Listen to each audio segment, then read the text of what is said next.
अखर आहिनि खे टे खे ज़बर ख टे ज़बर ट खट।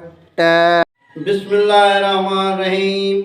प्यारा ॿारो, अॼु असां 12वीं किताब जो पहिरियों सबक़ पढ़ंदासीं। सबक़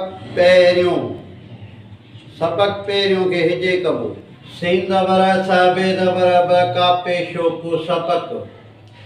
पे ज़बर प हेजे रे हेरे जे रे रे गेवानू पेशायूं पहिरियों। सबक़ पहिरियों खट आहे। खट में ॿ अखर आहिनि, हिकिड़ो खे आहे, ॿियो टे आहे। उन्हनि खे आवाज़ में मटाए मथां जेका लीक ईंदी आहे सनी, उन खे ज़बर चइबो आहे। उहा ज़बर ॾेई आवाज़ कढिबा। ख ट ॿ लफ़्ज़ पाण में मिलंदा, लफ़्ज़ ठहंदो खट। खट लफ़्ज़ आहे, उनखे जुमिले में कमु आणण जे लाइ मददगार लफ़्ज़नि जी ज़रूरत पवंदी आहे। उहे मददगार लफ़्ज़ आहिनि ही आहे।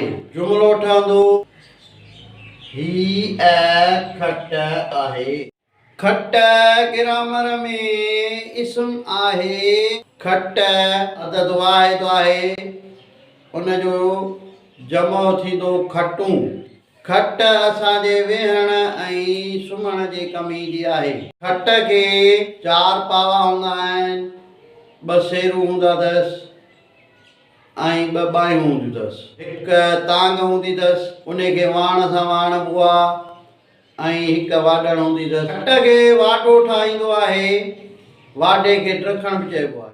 खट जा 3-4 क़िस्म हूंदा आहिनि। हिकु खट जंडीअ ते लथल हूंदी आहे, ॿी चिट सालीअ जी ठहियलु हूंदी आहे, ॿी गोल पावनि ते ठहियलु हूंदी आहे रंगीन।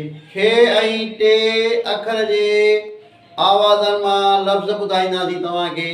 खट, खटे, खटु, खटाण, खटास, खिटे, खटोलो। खे ऐं टे अखर जे ठहियल लफ़्ज़नि मां तव्हांखे कुझु लफ़्ज़नि जी माना ॿुधायूं था। खट, खटोलो, 4 पाई। खटे, खटास ऐं जीत खे चइबो आहे, खटण खे। खिट हरकत खे चइबो आहे। खट जीत कर ऐं धोरे खे खटास चइबो आहे, खट चइबो आहे।